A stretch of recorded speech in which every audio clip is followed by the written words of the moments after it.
স্বাস্থ্যটাকে যদি না ভালো রাখতে পারে তাহলে কি করে হবে?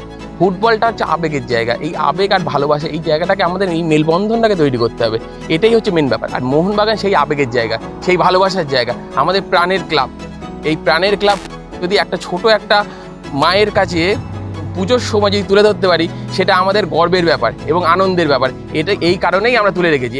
ছোটো ছোটো খুদেরা এরা চেষ্টা করেছে এইটাকে পুরো নিজের হাতে করে তোলার জন্য।